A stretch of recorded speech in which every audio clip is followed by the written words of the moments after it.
ഇപ്പോൾ രാഷ്ട്രീയ നിരീക്ഷകനും കൂടിയായ ഡോക്ടർ മോഹൻ വർഗീസ് നമുക്കൊപ്പം ചേരുന്നു. അനധികൃത കുടിയേറ്റക്കാരെ തിരിച്ചയക്കാനുള്ള ഒരു നടപടിയിലേക്ക് ഇത് ട്രംപിന്റെ കൃത്യമായിട്ടുള്ള നയം നടപ്പാക്കുകയാണ്. അപ്പോഴും ഇത് ആദ്യ പട്ടികയിൽ 18,000 ഇന്ത്യക്കാർ, പക്ഷേ 7.5 ലക്ഷത്തോളം ഇന്ത്യക്കാർ അനധികൃതമായിട്ട് അവിടെ ഉണ്ട് എന്നാണ് പറയുന്നത്. ഇത് ഏത് തരത്തിലാണ് ഇന്ത്യയെ ഇത് ബാധിക്കുക? രാജ്യം ഇപ്പോഴും ഇത് സ്ഥിരീകരിച്ചിട്ടില്ലെങ്കിലും. അപർണ, 7.5 ലക്ഷം എന്ന് പറയുന്നത് ഊതിപ്പെരുപ്പിച്ച കണക്കാണ്.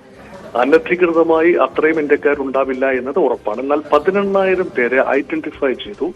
അവരെ വളരെ സ്മൂത്തായി കോലാഹലങ്ങൾ ഇല്ലാതെ തന്നെ ഇന്ത്യയിൽ എത്തിക്കാനുള്ള നടപടിക്രമങ്ങൾ കേന്ദ്ര സർക്കാരുമായി ആലോചിച്ച് തന്നെയാണ് ചെയ്യുന്നത്. വിദേശകാര്യമന്ത്രി ശ്രീ ജയശങ്കർ അമേരിക്കയിലെത്തി ഡൊണാൾഡ് ട്രംപിന്റെ ഇനോഗ്രൽ സ്പീച്ച് കേൾക്കുകയും അതിനുശേഷം അമേരിക്കൻ അധികൃതരുമായി സംസാരിക്കുകയും ചെയ്തൊരു വിഷയമാണ്. അവിടെ ഒരു തർക്കമുണ്ടാകേണ്ട കാര്യമില്ല.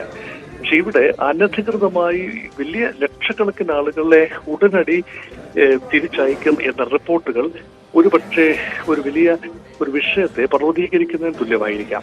അതുകൊണ്ടാണ് എനിക്ക് ആ ഒരു വിഷയത്തിൽ അത്രയും വലിയ രൂക്ഷമായ പ്രതികരണം ഉണ്ടാകുമെന്ന് കരുതാനാവില്ല. അത് മാത്രമല്ല, ഈ അനധികൃതമായി കുടിയേറി എന്ന് കരുതപ്പെടുന്ന ആളുകൾ അവർക്ക് അഡ്ജസ്റ്റ്മെന്റ് സമയം, അവർക്ക് സ്വയം പിരിച്ചു പോകാനുള്ള അനുവാദം കൊടുക്കാനുള്ള സാധ്യതയാണ് തെളിഞ്ഞു കാണുന്നത്. നിർബന്ധമായി കുടിയിറക്കുന്നതിന് പകരം അവര് അധികൃത രേഖകൾ സംഘടിപ്പിക്കാൻ ബുദ്ധിമുട്ടാണെങ്കിൽ അവരെ ഈസ് ഔട്ട് ചെയ്യാനുള്ള നടപടികൾ ഉണ്ടാകും. അത് പെട്ടെന്ന് ഇപ്പോൾ പറയുന്ന മാധ്യമങ്ങൾ സൃഷ്ടിക്കുന്ന ഈ ഹൈപ്പിന്റെ പിന്നിൽ യഥാർത്ഥത്തിൽ ഒരു വലിയൊരു കോൺസ്പിറസി തിയറി മാത്രമേ ഉള്ളൂ.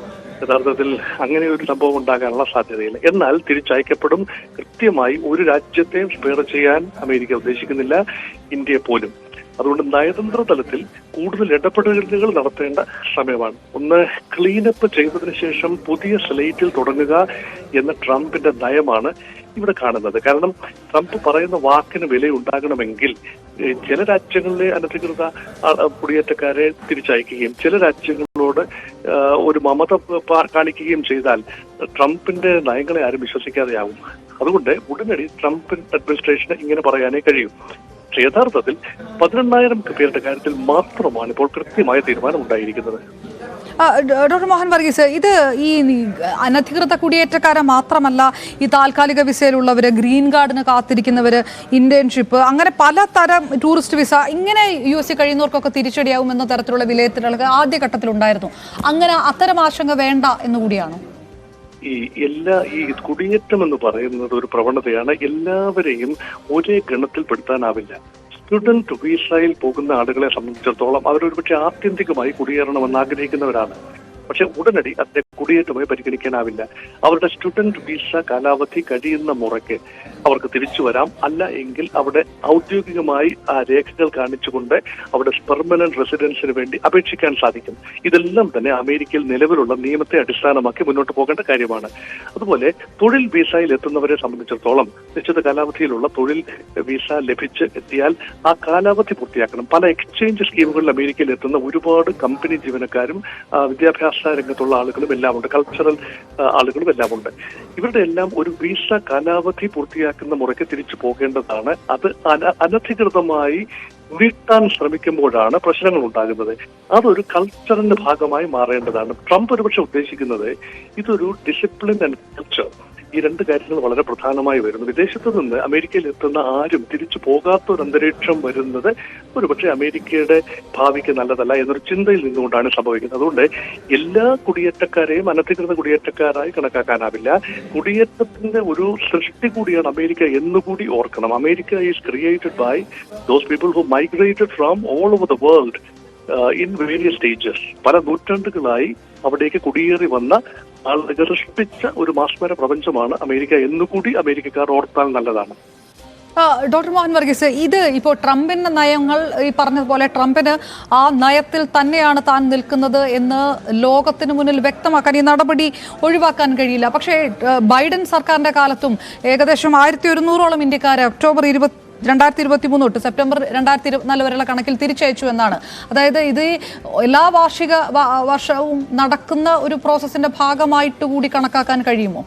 അങ്ങനെ കണക്കാക്കാൻ കഴിയില്ല. ഇപ്പോഴത്തേത് പുതിയ നടപടിക്രമമായിട്ട് മാത്രമേ, മറ്റേത് റുട്ടീനായി എല്ലാ കാലത്തും ചരിത്രത്തിൽ എക്കാലത്തും അമേരിക്ക അഡോപ്റ്റ് ചെയ്തിരുന്ന ഒരു നയം മാത്രമായിരുന്നു അത്. ഇപ്പോൾ പ്രത്യേകമായി ഉണ്ടാകുന്ന ഒരു എവിക്ഷൻ ആണ്. ലോകത്ത് എമ്പാടുമുള്ള ആളുകളെ തിരിച്ചുവിടും എന്ന പ്രോമിസ് നിറവേറ്റുന്ന, അതായത് പ്രഖ്യാപനങ്ങൾ നിറവേറ്റാൻ വ്യഗ്രതപ്പെടുന്ന, തിടുക്കം കാട്ടുന്ന ട്രംപ്. അതുകൊണ്ട് തന്റെ വാക്കിന് വിലയുണ്ട് എന്ന് ലോകത്തെ മനസ്സിലാക്കിപ്പിക്കുന്ന ഒരു തിരക്കിലാണ് ട്രംപ്. അതുകൊണ്ടാകണം ഇത്ര ധൃതി പിടിച്ചുകൊണ്ട് ഈ തീരുമാനങ്ങളെല്ലാം തന്നെ ഒറ്റയടിക്ക് നടപ്പാക്കാൻ ട്രംപ് താല്പര്യപ്പെടുന്നത്. ഒരുപക്ഷെ അതുകൊണ്ടാവാം.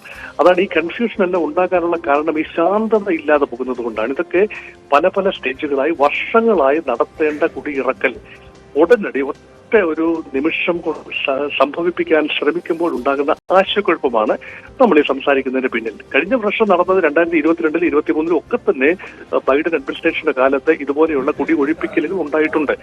പക്ഷെ ഇപ്പോൾ സംഭവിക്കുന്നത് അങ്ങനെയല്ല, കുറച്ചുകൂടി വ്യാപകമായ അടിസ്ഥാനത്തിലാണ്. അതുതന്നെയാണ് നമ്മളെ ആശങ്കപ്പെടുത്തുന്ന കാര്യവും. വളരെ നന്ദി. ഡോക്ടർ മോഹൻ വർഗീസാണ് പ്രതികരിച്ചത്.